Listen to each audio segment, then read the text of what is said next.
The topics and opinions expressed on the following show are solely those of the hosts and their guests and not those of W4WN Radio, its employees, or affiliates. We make no recommendations or endorsements for radio show programs, services, or products mentioned on air or on our web. No liability, explicit or implied, shall be extended to W4WN Radio, its employees, or affiliates. Any questions or comments should be directed to those show hosts. Thank you for choosing W4WN Radio.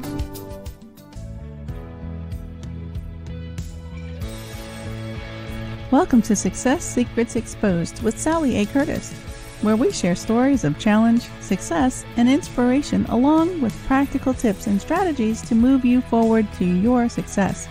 And now, here's your host, Sally A. Curtis.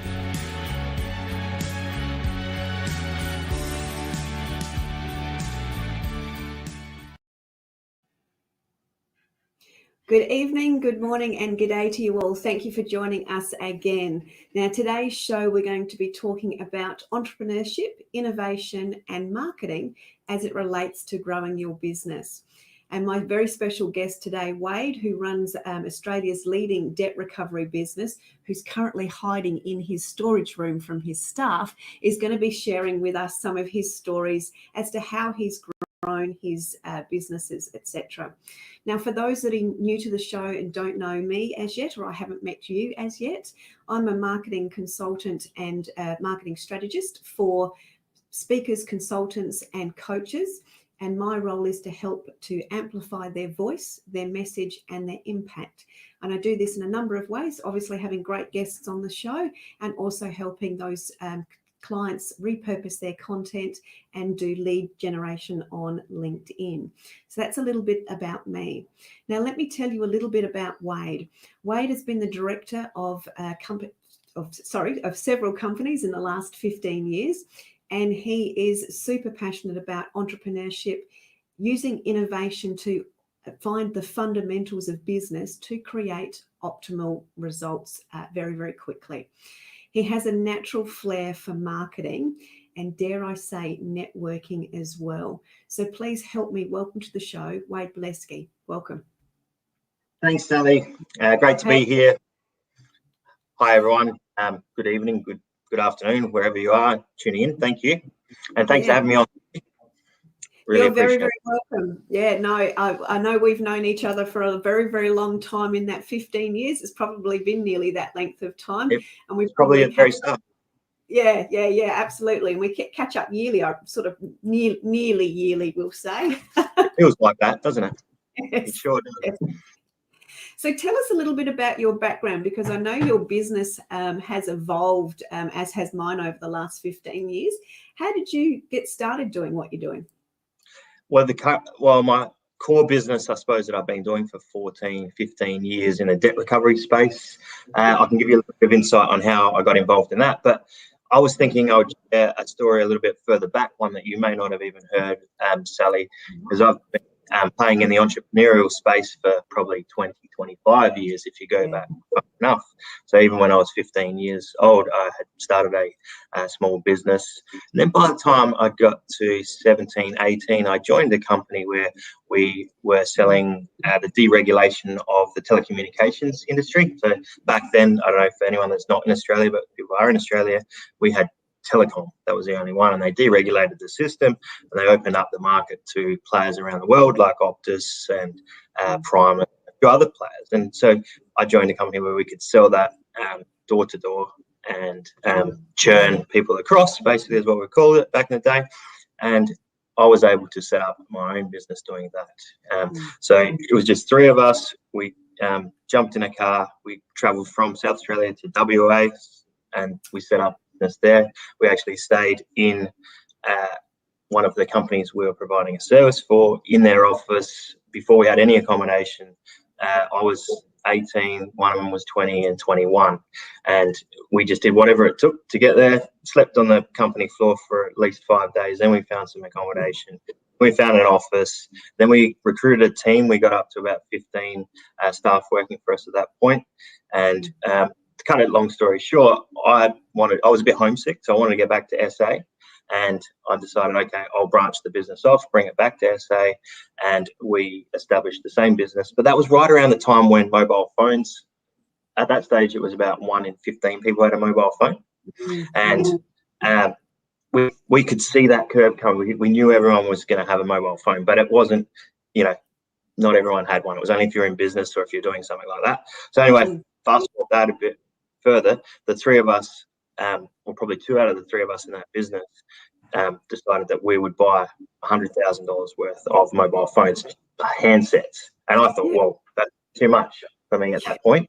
And I thought, okay, I might pull out of this because I wasn't sure if it was going to go, because 1 in 15 people wasn't enough. We needed, 1 in 2 people to have mobile phones to have that much stock at that early stage of the business. So I pulled out of that business, and those two guys went on to not make the business. They failed. They went bankrupt. Luckily, their parents had some money at that stage to bail them out of the situation they got into. But that was a good learning curve, I thought, from a large-scale business. We had recruited staff, we got premises, we had started to get inventory, but we were just a little bit ahead of the marketplace. So it was innovation and thinking is what I took from that example. Yeah, one of the questions I wrote down as you were telling that story was when you talked about seeing the curve. And I think as entrepreneurs, myself, I sort of tend to take that leap of faith probably more than I should. I don't necessarily do the research quite enough. I've got better at doing that. I was going to ask you, what was it that you saw that gave you the confidence to sort of do that? But you answered the question around weren't quite sure with the large outlay as it related to sort of capital expenditure to bring in product. But also being young as well. Yeah. If I was in that situation now with the network and the people I know and the resources that I can get, I probably would, if I could see something coming like the mobile phone being, how many have I had since? 25, 30. It's a lot. So if I knew that was coming, I would have stuck in it. I would have built the foundation of that business stronger. And then as people started to get, 1 in 10 people had a phone, or 1 in 5, and everyone has a phone or many more, I would have stuck out that vision that I could see before the majority of the people. That's that the great curse and the great insight that comes from hindsight. That's right.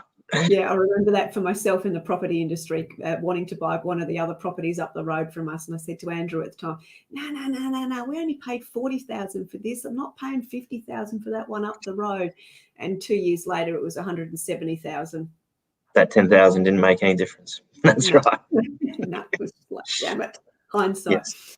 So tell us then how you shifted from the mobile phones into the debt recovery, because I know that's the space you've been in. Okay, so there's plenty of businesses in between that period. We won't go into those now, but if we fast forward to the debt recovery space, I took a sales role for the company that I ended up buying. And so I got to see, I think it was more about the process behind the business and the system behind the business that I got involved in. So debt recovery space is, just to give you a quick snapshot, there's, and I think it's about $6 or $7 billion pre-COVID that was all outstanding accounts. We're not 100% sure what that currently is in this market, but if we go back to 2019, it was pretty predictable that there was roughly in Australia about $6 billion worth of debt, so to recover at any one point. So I thought that's a reasonable market share to space business in, and it's generally high volume and low value accounts that come through. So that means that I could scale a team that would be able to, once I taught them the process and the system and obviously government legislation and rules and the law, once they know that, then we could process that system through, and also the workflow as well, I suppose, and then also produce a great result for our clients at the same time. And depending on the workflows coming into our business, we can scale up and scale down. Systematic. So I saw that from when I was selling the business, as when I was the salesperson for the business, which I still am the salesperson for the business, the marketer, that's the part I've always liked of this business. And so I employ people that are very good at those roles in regards to the debt recovery space to do that for us. And the larger the contracts, the bigger the workflow, the bigger the team, or if it goes the other way, like during COVID where there was no work to be done, we scaled right back down as well. Yeah. So that's one of the fundamentals I'm hearing straight away, that you've got the ability with the systems and processes to scale up and scale down as the marketplace dictates. Yes. Yeah, that's the fundamentals of having or buying into a business, or and growing one as well. So after buying the first one, I bought a second one, a third one, then started acquiring contracts. And if you had have got me on the show, say 5 or 6 years ago, I would have said I want to grow a big call center where that system is scaled right up. But what I found, unless you're going to be become publicly listed and have outside funding in this business model, and then you've got to rely on the high volume, and there's a very low margin in it. What we've done is we've back the other way, and we're very picky on the clients that we go for now and the clients that we look after, and so we just play a space that we like. And so we don't look after the low end, we don't look after the ASX listed big portfolios, we go for the middle. So and that seems to be, so we don't need to scale up our staff to a point where we've got 20 or 30 staff. We can sit around that 10 mark, and revenue can increase exponentially without us cost base going up too much. So I like that as well. Yeah, beautiful. So are these insights that you've earned, because you've always had that entrepreneurial journey, you've always been that person that goes straight away from sleeping on the floor for 5 days in the very instance you have that, let's just get it done. But you also glean and see, I'm going to say, those innovations that other people do, and you seem to pick those up. They're like little you see them like little magnets and draw them to you. So if you always had that, I'm going to call it that gift of seeing innovation and being able to bring it back across to what you're doing, so seeing the fundamentals and utilizing them. I'd like to say yes, that's the case, but I suppose I've been getting better at it over the time, and I did see it in the early days, like when I was younger, a teenager as well. But I think works now, which I sort of mentioned before, is the hindsight that you know how to quickly implement those things. You've got better resources now.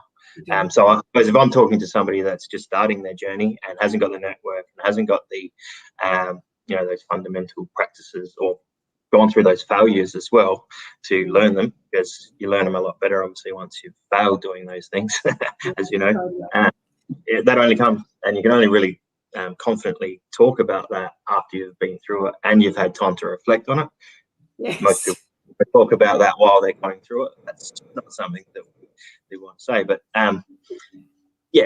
picking up innovation from other companies that are doing things well. I love to study and studying other companies and what other people are doing and who's at the forefront of marketing, and where should we be relating that back to our business in our ecosystem, because what I used to find a while back when I was learning marketing, you go and listen to the people that make it, they can write a book, it's a bestseller, but they're talking about people that want to sell to the whole 7 billion people. My business is never going to service 7 billion people.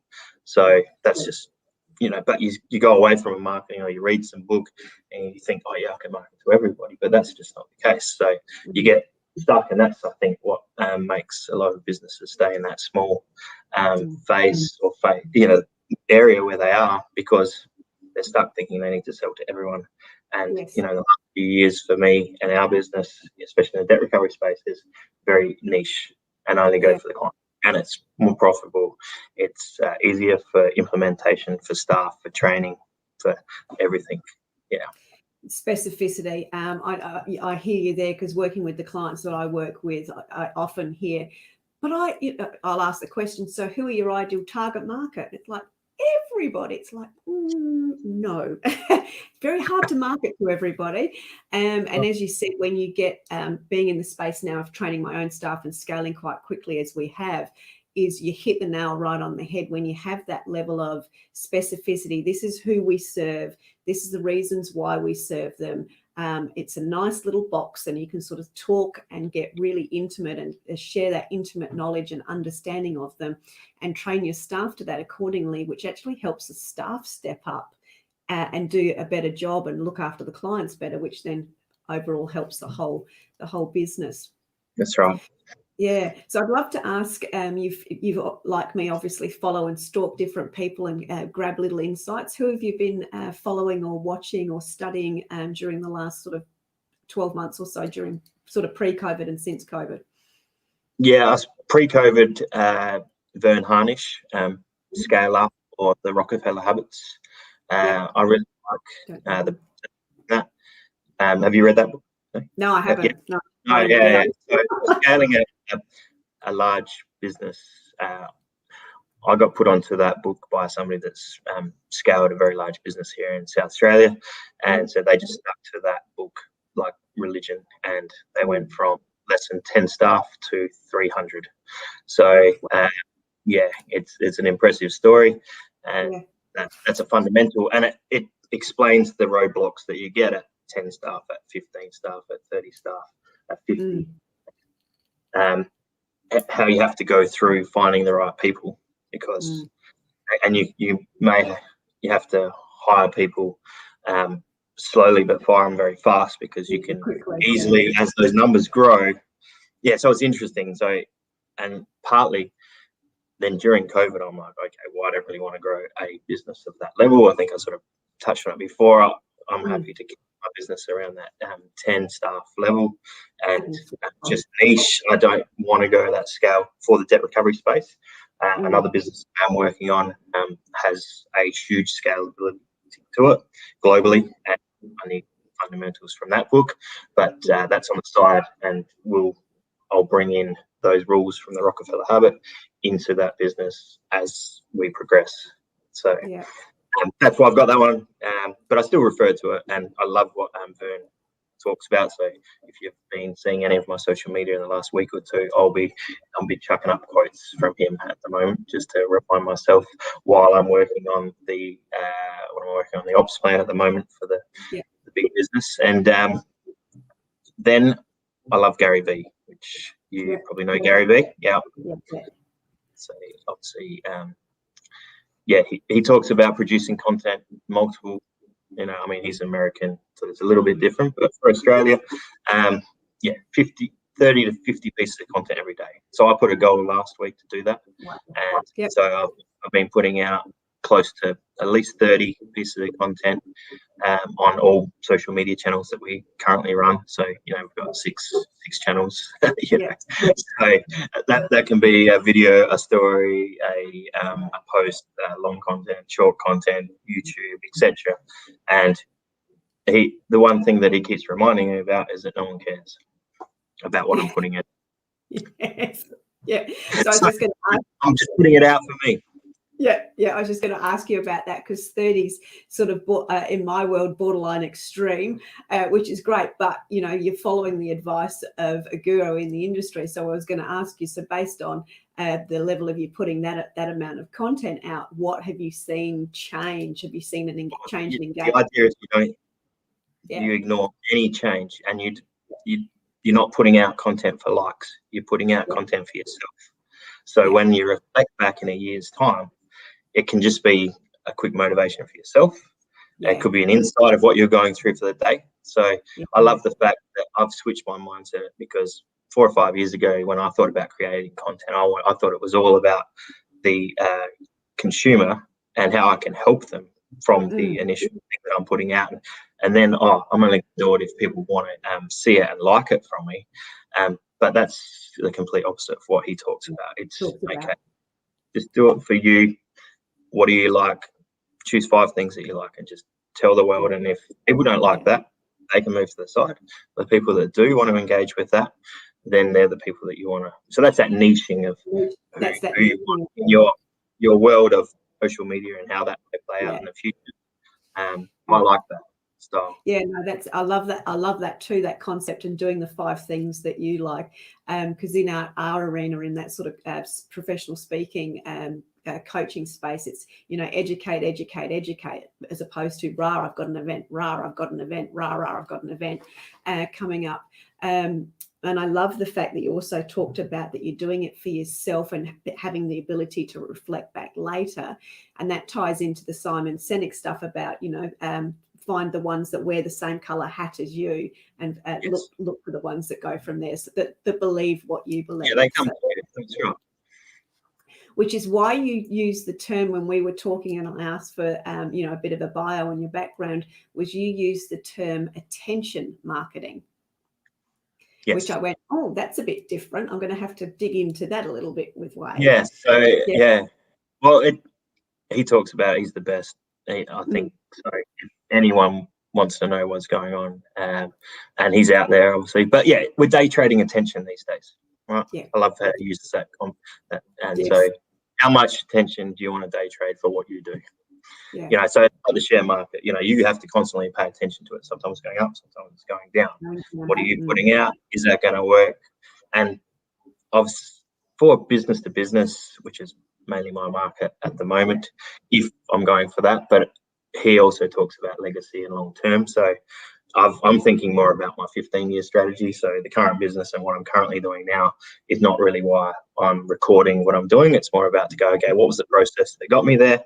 And I'm putting that out to the world on social media. And if anyone wants to pay attention to that, that's fine. If not, I can go back and categorize and use that video and go, okay, Wade was thinking that day. He talked about that idea, or he was going off to that place and doing this, talking to this person, or on here talking to you, Sally, and even we might have something here that goes, okay, 5 years time, what were we talking about? What did we uncover, and where did that take us after here? And so those type of things. Sorry. No, that's right. Go. I was going to say it's a great way to utilize the insight, the gift of insight again, further down the track as you start to develop and increase the legacy for what you're doing based on that 15-year plan. That's awesome. Yeah. I hadn't thought that far ahead for a while. I got caught up in the, what I need something now, and kept thinking about the bigger goals. And I was reminded only recently that I actually like the startup phase of business than more than all of the rest of it. So I get more excited about a new business. Yeah. So I'm like, can I just keep doing more of that? And if I've got more reasons, my network comes in, I think I'm good at putting the right people in the right places. I just need to assemble a bigger business that can do that, and enjoy the building phase. So I'm going to dig into a couple of things there, because and that's given me that's been super insightful and motivating for me, because I've been going through month on month doubling growth, which has been exciting, but it's made me focus, okay, what am I doing now? What am I doing for the year? And I'm going through the I'll call it growth, choke point. Then I've got my team in there, and that's a key thing I want to talk to you about, is team and network. Then I've got the choke point, and then the team will come in. Okay, we just sort it out like that, and we go up again. Then we hit another choke point, and then we go out like that. So it's that innovation, choke point, innovation, choke point, innovation, choke point scenario. But you have said at least 3, if not more times, you've talked about resources and network. Now, I know you're a natural networker like I am, but in many ways, you've utilized and capitalized that for your business growth. So can you just share some of the some stories as around how that's helped you, how you've utilized it, perhaps some of the good, bad, and the ugly stories? Because I know you've got some. Okay. Well, it depends, I suppose. If we relate it back to the collection space business, what I wanted to do when I first got involved 14 years ago, my strategy was to acquire other agencies, bring them together, work out who was best in those businesses, and keep the best players or staff, and then expand that way. And the way that I went about networking to do that was to network with the people that own the businesses that were more mature than myself, that had been involved for longer than I'd even, been in business the whole time. And I used something of common interest. A lot of all of them are guys. I think I've got one lady that owns an agency that I'm trying to buy at the moment, and our common interest was golf. So I've done golf. I was going to bring that in at some point, I'm sure. So that's why I talk about it a lot. anyone in finance, especially in the eastern states, Melbourne, Sydney, and Queensland, they have a big golf culture, especially in the finance world. South Australia, not so much. But over there, that you invite someone to a golf day, you get invited, you go, because there's that camaraderie, and you can build that network that's can potentially be further than just a business relationship. It can be a friendship as well, potentially. So I use that strategy. So in 2 weeks' time, I'm in Melbourne playing golf, taking my best customers and meeting other customers, and sponsoring hole and getting exposure there. And so that's when I talk about niching. Like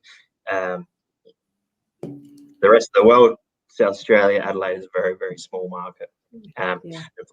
If they're any successful company in Australia, they need to be servicing more than just our little marketplace, unless you've got something everyone can buy. But in my world, that's the case. So yeah, I'll be over there building that network, and it's worked to get some big ASX listed companies by just being involved in the network and doing the thing that they like. And obviously I like golf as well. So that's a good one. A bad example in regards to networking is probably too quickly trusting and using somebody that's been referred to me by someone else. And that happened to me just recently. So they had all the credentials on paper. They were referred by somebody else that said, yeah, this person's perfect, blah, blah, blah. I met with them. The initial meeting went okay, but I think we've had 5 meetings since, and what I've asked them to do, they've wanted to do what they want to do. And at this particular point in the project that I'm working on, I need them to do exactly what I'm asking them to do, because it goes back to working out what I'm good at. I'm good at talking, doing the vision and telling what that vision may be and connecting people and networking, etc. But I employed this person to do the contract side and the data and the detail. We went off on a tangent. So I think I'm the 4th person to do this particular project for me. So yeah, because it's so important, and this business that I'm working on is going to be so big that I need to get it right from the start. So we're spending thousands of dollars on the documentation to get that right. Yeah. We've already done the pitch deck. We've got the venture capital. We just need to work. And that comes back to one of those sayings where they talk about you've got to start it how you want it to end. So currently you're having the staff members not starting how you're going to need it to end. So you've sort of got to get out sort of quickly and move to the next person. He potentially wants to be the operations manager of this business, but it won't follow directions here. So I've had to cut him off quickly. Hire them slow, fire them fast. It comes out of the Rockefeller habit. It's good. Yeah, it comes from that as well. And it's interesting. You've also touched on the, you've had your 5 meetings. I've got one of the other guys that it's also in the entrepreneurships and innovation space, and now one of my collaborative partners. And I remember. When we first met, he said, what we'll do is we'll have, 3 to 5 meetings and we'll get to know each other. And I've done the 3 to 5 meetings. Are you kidding me?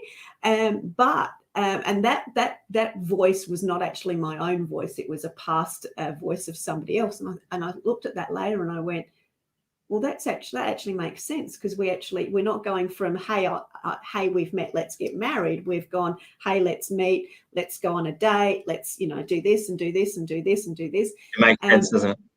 Yeah, and it made such a huge difference, because we know each other inside out. We almost think each other's thoughts at the same time. When we're working together on projects, we finish each other's statements or in conversations, and there's just that dual understanding. But like you've got somebody that's more data driven, and so this person for me is more data driven and more systems driven, because that's not my space. I love a great system, but I can't build them. But I bring somebody else in. But the importance of that, getting to know somebody fast, and we did that. His words were, let's keep the momentum. Let's catch up. We've met today. Let's catch up in 2 days' time. Let's catch up again in another 2 days' time. So there was that momentum to discovery. Very good. Yeah, and it could have worked in the reverse, right? like it's happened to me. Yeah. Well, every meeting or every conversation, every email or every Skype, was it going off track or on track? And obviously with your situation, it's a good one. Mine, it wasn't. So I'm now looking for somebody else. Something else. And I shared that too, because we've just done the same thing with somebody else that was referred into us, and we've had the same experience. First meeting went great. Second meeting, you start to get that sort of hinky feeling, something's not quite right here. Third meeting, got it again. Fourth meeting, no more. Done. Right. And sometimes that person actually talks himself out of helping you as well, which happened in this situation. So I had a number of times saying, I've missed the mark. I want to keep doing it, but if you want to cut ties, I'm also okay with that. So there's a handshake, and maybe one day we'll bump into each other again. But that's about it. For different reasons, for the right reason. But I suppose that back to the point was that it was a bit close. You allow that to happen a lot quicker than if I was like, okay, I'm going to jump on LinkedIn. I'm going to find a specialist in X area that I think might be able to help. Then I'm going to, direct message them, ask them if they can provide a little bit more about what they can do if they were to jump on this project, etc. That's going to take time. But whereas somebody said, hey, Sally, here's Wade. He knows XXX. Come along. And then, you might be more trusting if I said that. But you clearly utilize the resources within your network to say, hey, I'm looking for who do you know to fast track your growth, because as you said, you can jump on LinkedIn, and we all do that and track people down, and that does take time. So sort of doing the two to get the result happening quicker and faster for yourself. Obviously, if in a good example, you can be up and running in a couple of weeks' time with somebody that's been introduced through your network, and your project moves forward at the pace that you probably like it. So you want to move fast through projects. So do I, because we like that building phase. Yeah. And I also love that you talked about the fact that you're actually inviting clients to the golf scenario. I think that's such a fundamental of relationship building and great longevity in a business, is actually including your clients in the opportunities. Yes, you all like golf, but with that, getting that invitation from you to go to the golf scenario in Melbourne to meet other people that are in their industries. I don't think enough people do enough of that invitation. I'm going to this. Do you want to come with me? Stuff enough, and I think that's a missing opportunity. Yeah, it works very well. Like, this is something I planned 4 or 5 months ago, because to get 3 people in, big positions to come out of their work day, and sometimes their work pays for it, sometimes they're going to take a day off. So, either they can convince the boss that they're going to have as a PD day, or, they're going to take an annual leave day. So, it takes planning, takes timing. And obviously with the situation, we may even not have the golf day. So, I've got to be prepared for all of that to not happen as well. All of the contingencies in that building phase of a fun event, regardless of whether you're building fun events or a business. So can you share some of the other, I suppose, insights or war stories that you can share to help people that are in that entrepreneur journey? And I'm also hearing that even the people that are in their entrepreneur journey within other organisations, what are some of the tips and ideas that you can share with them that have really helped you out or have been passed on to you? Okay. Probably the routine part is, if they're going to get into some type of business, you need to build routine. And that can just be a routine of, okay, I'm going to, concentrate on the marketing for 1 hour each day of the new business or the idea. What I seem to find, which has been a problem for myself as well, is I fall out of routine. My entrepreneurial spirit falls out. Then, I'm more reactive to, even if it's day-to-day business operations, or if it's, thinking about growth, or either way, I seem to find, and I think that can go back just to life in general as well. Build some routines, and, you'll feel much better about what you're doing. And that's hard with an entrepreneurial mind, because we do things to get out of routine, not go 9 to 5 to a job, not just do the weekend thing, So, it's a catch-22, I think, and I'm being more conscious about that recently, and it's working quite well, especially when I've got one core business and a couple of businesses that I'm building on the side. So I need to build routine to be able to do them both. Yeah, and I love that. I always did a lot of work with Dale Beaumont, and one of his great sayings was, "Your cash flow follows your calendar." And he routinalized his calendar with, you know, the big things in his business. And I know for me, I've got certain chunks in the day when I've got my high energy, which is when I do certain things where I need to be in that creative space, and I know that I can do some of the other tasks when my energy is dipping a little bit. But as entrepreneurs, we all rebel against the routine. But for those that have had kids, if we imagine that toddler without the, you know, you go to bed at this time and you do things at that time, That's right. Chaos. So we literally have to, I suppose, routinalize the toddler in all of us. We do. That's right. Yeah, for sure. So that's probably one tip. In regards to, you know, pursuing a client, I was thinking about this when you sent through what we were going to talk about, and obviously marketing is one.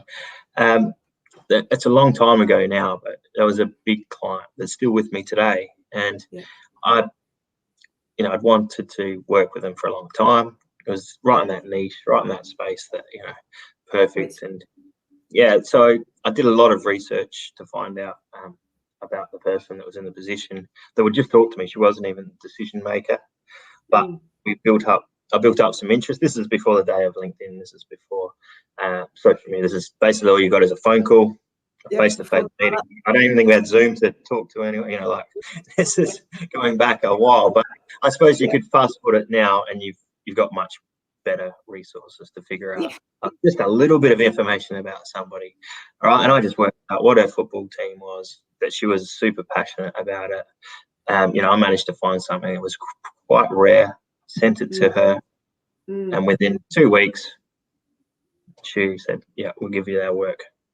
Just because I put in all this hard work of like 2 years of figuring out what she liked, what she wanted. No, we're happy with who we're using. We've got somebody else. You know, we've had this relationship here, and you know, this goes back to you asking who I've been following lately. Gary Vee, he talks about it as well. There's a very good example with him on one of his podcasts where he sent some one of his wine orders. He's got a wine business, his family business, and he just sent a whole bunch of stuff for free to just one random customer. And then he's like, he figured out the guy loved a certain sports team. He got a signed, whatever it was, Guernsey, sent it to him. He got nothing at all for like 3 weeks from this guy. And then all of a sudden he gets this order that's like over $10,000 worth of wine, all the expensive top brand wines. He's like, why did we get this order? He didn't know. And then in the message goes, "You sent my mate a Guernsey. Can I get this?" You know, and he requested some other Guernsey, but he spent enough money that it came from just doing this random act of kindness over here, and it came back. So that's he didn't know how that was going to unfold. But I just like the fact that you can do those type of things, and they do eventually come back to you, because most people don't have the time and insight or thinking to go, if I do something like this, it may never play out. I may never be rewarded. That's fine. So you have to have that mindset that you, like you do, you know, you help people, you connect people. You know, it may help you, it may not. That's fine. But more often than not, it comes back to you. Yeah, the law of reciprocity. Yeah, absolutely. That reminds me of a story of Vin Gang, who's one of our speakers that went over to the States. One of his little gifts he used thought you would, to open the doors was he used to send I'm going to call it a magic trick. It was a little bit more than that, but it was inside a bottle.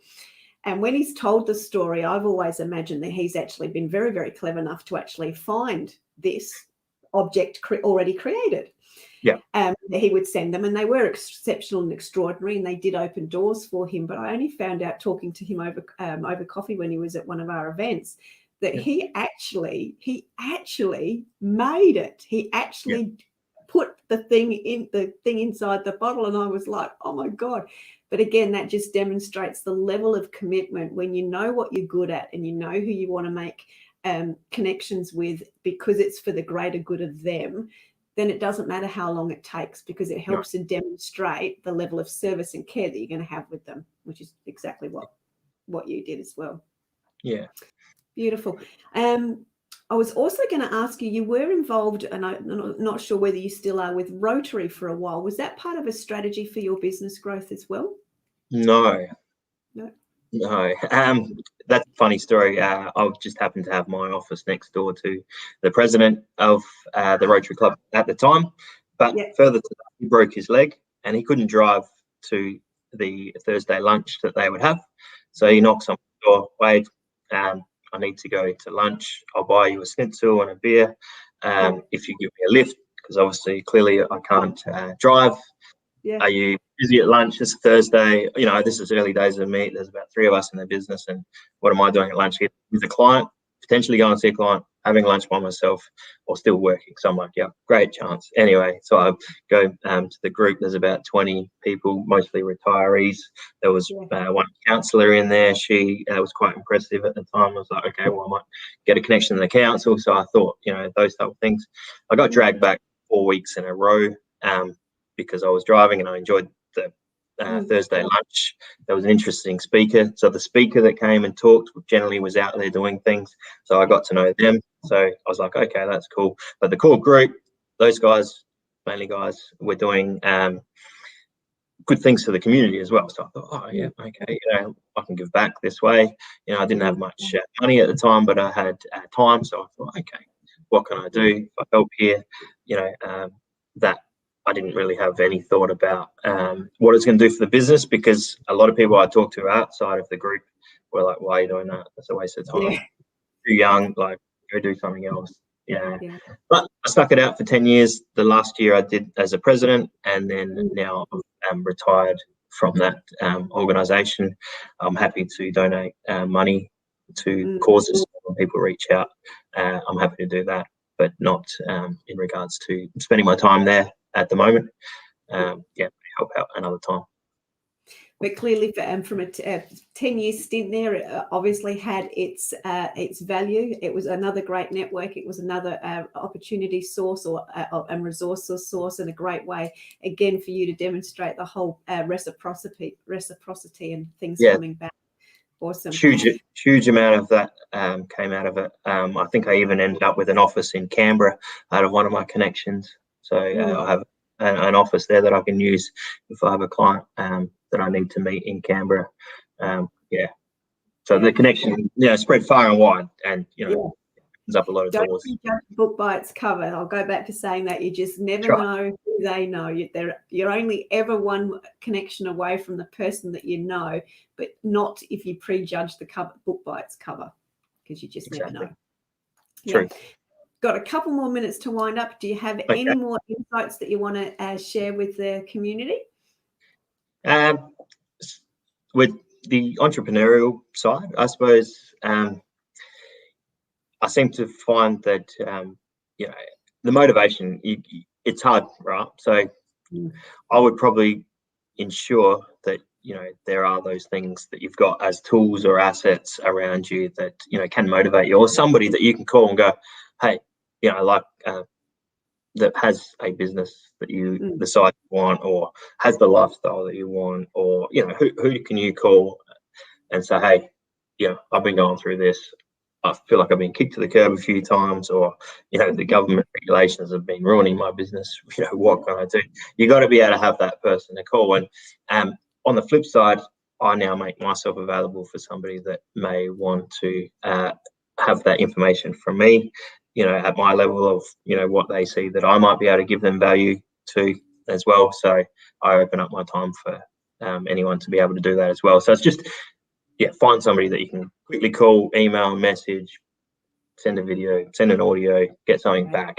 That get you past that little bit of a hump that you're going to find, you probably already have several times before even listening to this, is that, what's going to push you forward. Otherwise, you might resort back to either giving up. But sometimes also on that, I've had some recent examples of talking to people where I think they should actually stop what they're doing and start something else, or, scale right back, get a job, and then like otherwise you're going to end up in a worse situation. Yeah, I think that's great. So, if a bit of a recap there, it's very much about creating relevant daily routines that keep you moving forward and help you stay focused. Certainly utilising your network, giving back to your network, adding value to your network. And from a resources perspective, from within your network, work with people. I always refer to it as been there and done it experience. Have those been there and done it mentors around you that you can jump on the phone. Hey, I've got a HR problem, or hey, I've got a systems problem. So have a cluster of those and just reach out to them so you can provide that been there, done there experience. And then, of course, when you get to varying just different levels, to help the other guys that are coming up underneath you to have that foot up as well. Yeah. Beautiful. That's been great, Wade. Thank you so much for sharing all of that with me. So just very quickly on next week's show, it's our monthly episode of Marketing Magic with Celeste and I, and we're going to be sharing some tips and ideas as it relates to customer service. And we're going to dig into some good, bad and ugly customer service stories, and just give you some tips and ideas on how to improve some of the customer journey experiences that your customers have to then improve your profitability and credibility in the marketplace. So that's on next week's show, and I look forward to sharing more insights with you on the Success Secrets Exposed. Look forward to seeing you next week. Thank you very much. And if we can just thank Wade again for sharing so much with us today. Thank you. Thank you, everyone. Thanks for having me on. And just one last thing is, be grateful for where you are and what you've got, because there's a lot of people out there that have a lot less. Thank you. Beautifully said. Thank you. Bye.